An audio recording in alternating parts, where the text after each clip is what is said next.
Ladies and gentlemen, we're speaking to you now from the reviewing stand at Hushpuckney, Vermont, on the occasion of the dedication of the Hushpuckney Privy Project, number 1138A WPA.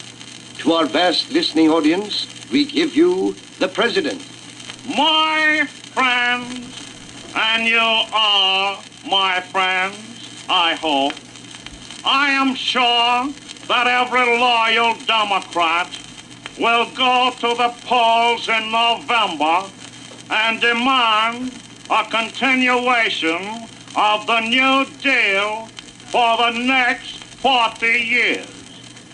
I am equally sure that the good people of these United States, if there are any good people in these United States, will not be misguided and misled by cheap Republican propaganda and false Republican promises.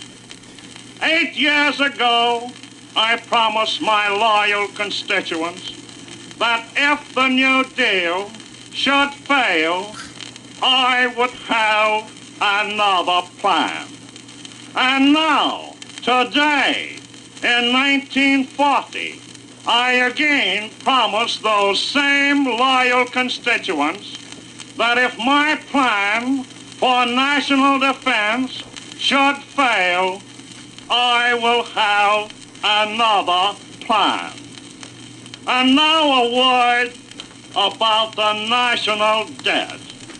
Our national debt, your national debt, and my national debt. I hate war. My son Elliot hates war. My wife Eleanor hates war. All of the Roosevelts have always hated war, with the exception of a certain renegade named Theodore.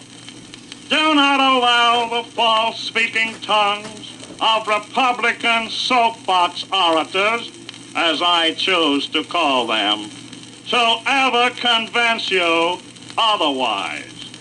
I have heard discussion of the third time.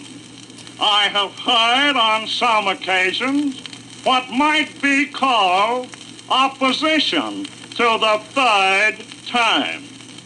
Let me assure you that at the time my illustrious forerunners, Washington and Lincoln, refused third time, the salary and the opportunities were far less than they are today.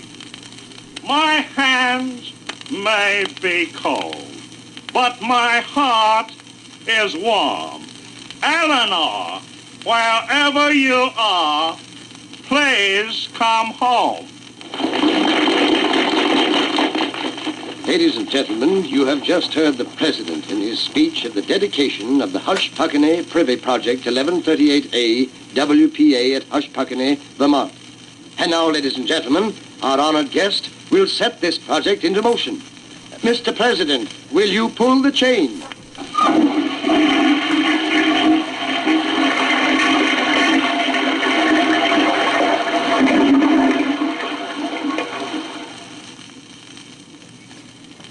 So this was the F.D.R. spoof made by a couple of guys at V-Disc. This is probably really rare, as you can tell it's an acetate. Just labeled F.D.R. simply. So I figured I'll show you the backside. This is a Victor spiderweb. Now you may not know too much about these, but it's named for its spiderweb back. And these are mostly used on 20s radio transcription. So when I got this, I was rather confused. I only got it for $5, mind you. I just got it today as of recording this.